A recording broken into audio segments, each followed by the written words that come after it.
Sir ಶ್ರೀಮಂತರ movie ತುಂಬಾ ಚೆನ್ನಾಗಿ ಮೂಡ್ ಬಂದಿದೆ. ನಾವು ನೋಡಿದ್ವಿ, ನಾವು 2 ಸಲ ನೋಡಿದ್ವಿ. ಸರ್ ಈ ವಿಚಾರ ಬಗ್ಗೆ ನಿನ್ನೆ ಒಂದು ಹೋರಾಟ ಕೂಡ ಪ್ರೊಡ್ಯೂಸರ್ ಮತ್ತು ಡೈರೆಕ್ಟರ್ ಹೋರಾಟ ಮಾಡಿದ್ದಾರೆ ಸರ್. ಏನಾಗ್ತಿದೆ ಸರ್ ಮುಂದಿನ ದಿನಗಳಲ್ಲಿ? ಏನಿಲ್ಲ, ಮುಂದಿನ ದಿವಸಗಳಲ್ಲಿ ಇವತ್ತು ಚೇಂಬರು ಮಧ್ಯಸ್ಥಿಕೆ ವಹಿಸಿ ತುಂಬಾ ದೊಡ್ಡ ಪಾತ್ರ ಇವತ್ತು ಚೇಂಬರ್ ಮತ್ತು ಚೇಂಬರ್ನ ಅಧ್ಯಕ್ಷರು ಎಲ್ಲರೂ ಸೇರಿಕೊಂಡು ಇವತ್ತು ಅರ್ಧಕ್ಕರ್ಧ ಪ್ರಾಬ್ಲಮ್ನ ಸಾಲ್ವ್ ಆಗಿದೆ. ಥಿಯೇಟರ್ಗಳ ಸಮಸ್ಯೆ ಇನಿಷಿಯಲಿ ಇದ್ದಷ್ಟು ಪ್ರಮಾಣದಲ್ಲಿ ಇವತ್ತು ಇಲ್ಲ. ಇದಕ್ಕೆ ಇನ್ನೊಂದು ದೊಡ್ಡ ಕಾರಣನೂ ಕೂಡ ಇಲ್ಲಿ ಬರುತ್ತೆ ಸರ್. ಒಂದು ಏನು ಅಂತಂದರೆ, ಅತಿ ಹೆಚ್ಚು ಜನ ಸಿನಿಮಾಗಳನ್ನು ನೋಡೋದ್ರಿಂದ ಮತ್ತು ನಾವೇನಂತೀವಿ ಪ್ರೋತ್ಸಾಹ ಅಂತನ್ನುವಂಥದ್ದು ಏನು ಹೇಳ್ತೀವಲ್ಲ, ಅದು ಹೆಚ್ಚು ಹೆಚ್ಚು ಹೆಚ್ಚು ಹೆಚ್ಚು ಆದಾಗ ಆಟೋಮೆಟಿಕ್ ಆಗಿ ಖಂಡಿತ ಹೆಂಗಾಗುತ್ತೆ ಗೊತ್ತಾ,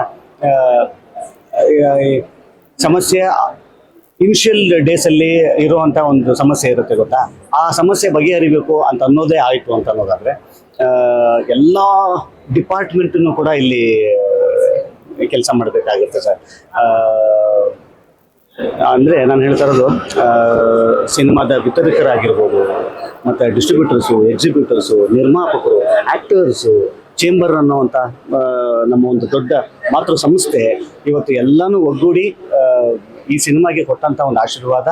ಇನ್ನು ಕೆಲವು ದಿವಸಗಳಲ್ಲಿ ಒಂದಿಷ್ಟು ಸಮಸ್ಯೆಗಳನ್ನು ಕೂಡ ಬಗೆಹರಿದು ಎಲ್ಲ ಪ್ರಾಬ್ಲಮ್ಸ್ನು ಸಾಲ್ವ್ ಆಗ್ತಾ ಇರುವಂಥ ಎಲ್ಲ ಲಕ್ಷಣಗಳು ನನಗೆ ಕಾಣುತ್ತೆ. ಪ್ರೇಕ್ಷಕರು ಸರ್ ಈಗ ನಿನ್ನೆ ಬೆಳಗ್ಗೆ ಸ್ಪೆಷಲ್ ಸರ್ ಇವತ್ತು ಮಕ್ಕಳು ಸಹ ನೋಡೇ ಬರ್ತಾರೆ. ಚುಮ್ಮಂತಾರೆ ಟೂಗು ವೇಟ್ ಮಾಡ್ತಾರೆ.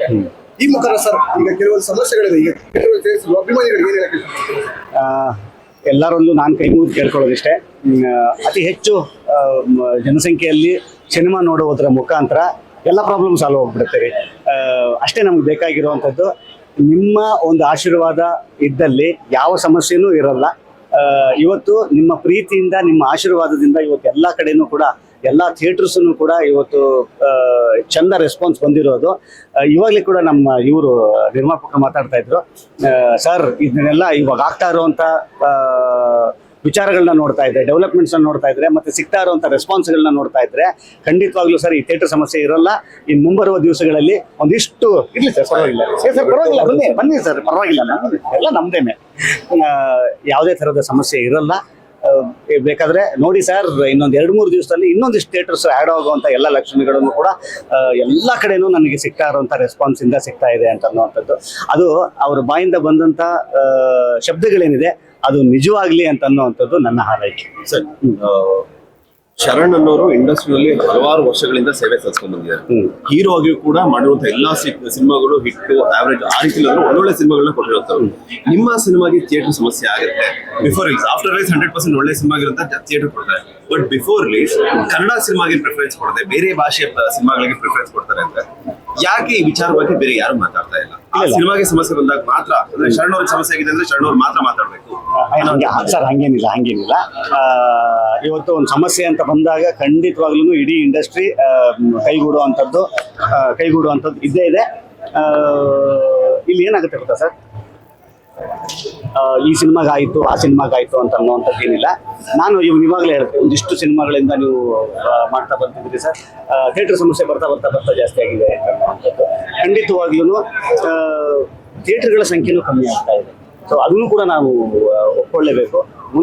ಹಿಂದೆ ಇದ್ದಷ್ಟು ಥಿಯೇಟರ್ಗಳ ಸಮಸ್ಯೆನೂ ಕೂಡ ಇದೆ. ಅದಕ್ಕೆ ಆ ಕಡೆಯಿಂದ ಒಂದೇನೋ ಬೇರೆ ವರ್ಷನ್ ಇದೆ.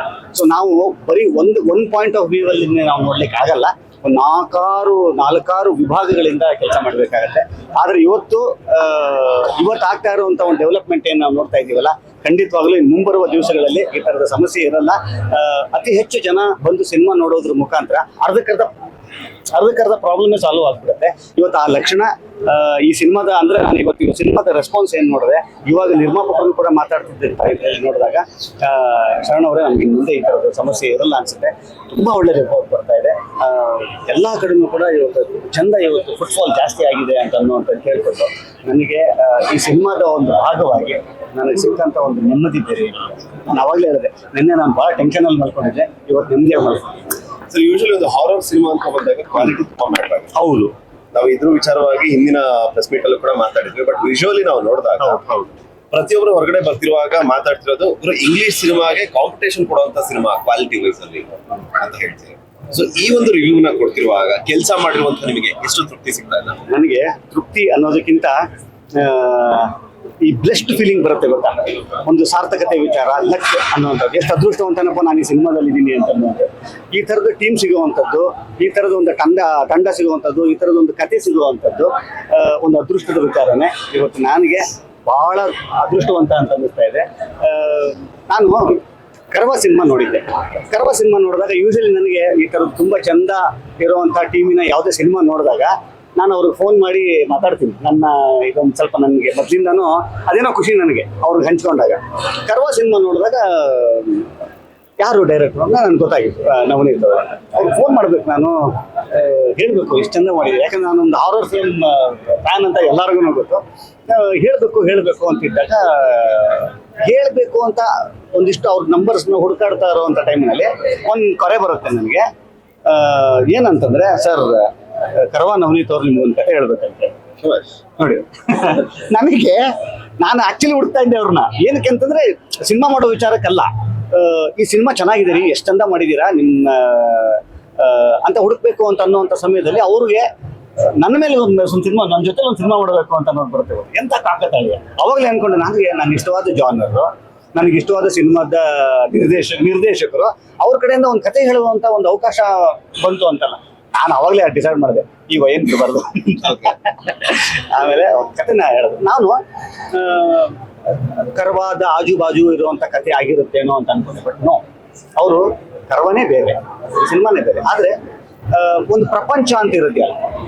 ಕರ್ವ ಪ್ರಪಂಚ ಅನ್ಬೋದು, ಅಥವಾ ನವನೀತ್ ಅವರ ಪ್ರಪಂಚ ಅಂತ ಹೇಳ್ಬೋದು. ಆ ಪ್ರಪಂಚಕ್ಕೆ ಸೇರೋವಂಥ ಇನ್ನೊಂದು ಸಿನಿಮಾ ಅಂತ ಅನ್ಕೊಂಡ್ರೆ, ಕತೆ ಹೇಳ್ಬೇಕಾದ್ರೆ ಗೊತ್ತಾಯ್ತು ಈ ಸಿನಿಮಾ ಟೆಕ್ನಿಕಲಿ ತುಂಬಾ ಸ್ಟ್ರಾಂಗ್ ಟೆಕ್ನಿಷಿಯನ್ಸ್ ಅನ್ನ ಕೇಳುತ್ತೆ ಅಂತ ಅನ್ನೋಂಥದ್ದು. ಅಲ್ಲಿ ನಮಗೆ ತುಂಬಾ ದೊಡ್ಡ ಬೆನ್ನೆಲುಬಾಗಿ ಬಂದು ನಿಂತ್ಕೊಂಡಂಥವ್ರೆ ಈ ಸಿನಿಮಾದ ನಿರ್ಮಾಪಕರು.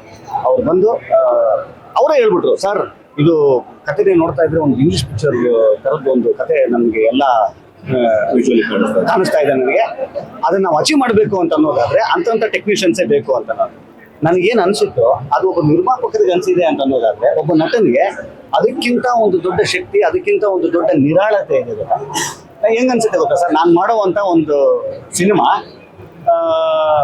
ಸೇಫ್ ಹ್ಯಾಂಡ್ಸ್ ಅಲ್ಲಿ, ಅಪ್ಪ ಒಂದು ಒಳ್ಳೆಯ ಕೈಗಳ ಜೊತೆಲಿ ಸೇರ್ಕೊಂಡಿದೆ, ಒಂದು ಒಳ್ಳೆ ಮಡಿಲಿಗೆ ಸೇರಿದೆ ಅಂತ ಅನ್ನೋಂಥ ತೃಪ್ತಿ ಯಾವಾಗ ಬರುತ್ತೆ ಅಂತಂದ್ರೆ, ಎಸ್ ಈ ಸಿನಿಮಾ ಹಿಂಗೆ ಮಾಡೋಣ ಅಂತ ಅನ್ನೋವಂಥದ್ದು ತಂಡಕ್ಕೆ ಬರುತ್ತೆ ಗೊತ್ತಾ.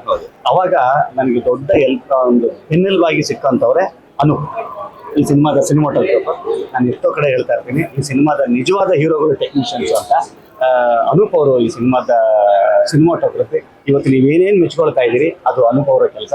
ಇವತ್ತು ನೀವೇನೇನು ಮೆಚ್ಕೊಳ್ತಾ ಇದ್ದೀರಿ ಅದು ಅವಿನಾಶ್ ಸೌಂಡ್ ಅನ್ನ, ಅಂದ್ರೆ ರಿಕಾರ್ಡಿಂಗ್ ಅನ್ನ ಮಾಡಿದಂಥವ್ರು. ರಸೂಲ್ ಕೂಕುಟಿ ಅವರ ಸೌಂಡ್ ಡಿಸೈನಿಂಗ್, ಆಸ್ಕರ್ ವಿನ್ನರ್ ಅವರು, ಆಸ್ಕರ್ ವಿನ್ನಿಂಗ್ ಟೆಕ್ನಿಷಿಯನ್ ಆಗಿರ್ತಾರೆ ಅವರು. ಸೊ ಅವ್ರನ್ನ ರೋಪಿಂಗ್ ಮಾಡುವಂಥದ್ದೇ ಅವರು ತುಂಬಾ ಒಂದಿಷ್ಟು ತಿಂಗಳುಗಳ ಕಟ್ಲೆ ಅವ್ರನ್ನ ಅವ್ರ ಸಂಪರ್ಕ ತಗೊಳ್ಳೋದಕ್ಕೇನೆ ಹಂಗಾಯ್ತು. ಇವತ್ತು ಒಂದಿಷ್ಟು ಕಡೆ ಆ ಥರದ್ದು ಒಂದು ಎಫೆಕ್ಟ್ ಆಗುತ್ತೆ ಅಂತ ಅನ್ನೋದಾದ್ರೆ ಅದು ಶರಣ್ ಅಲ್ಲ, ಅದಕ್ಕೆ ಒಬ್ಬರು ನಿರ್ದೇಶಕರಿದ್ದಾರೆ, ಸೌಂಡ್ ಡಿಸೈನರ್ ಇದ್ದಾರೆ, ಒಬ್ಬ ಮ್ಯೂಸಿಕ್ ಡೈರೆಕ್ಟರ್ ಇದ್ದಾರೆ, ಮತ್ತೆ ಒಬ್ಬ ಸಿನಿಮಾಟೋಗ್ರಾಫರ್ ಇದ್ದಾರೆ. ಇವತ್ತು ಸಿನಿಮಾ ಒಂದು ಬೇರೆ ತರ ಇದೆ, ಸ್ವಲ್ಪ ಇವೆಲ್ಲ ಒಂದು ಬೇರೆ ಒಂದು ಥರದ ಸಿನಿಮಾ ಇದು ಅಂತ ಅನ್ನೋವಂಥದ್ರಲ್ಲಿ ಅಲ್ಲಿ ಮೆಚ್ಕೊಳ್ತಾ ಇದ್ದೀರಾ ನೀವು ಅಂತ ಅನ್ನೋದಾದ್ರೆ, ಇದು ಈ ಸಿನಿಮಾದ ಟೆಕ್ನಿಷಿಯನ್ಗೆ ಸೇರ್ಬೇಕಾದಂತ ಕ್ರೆಡಿಟ್.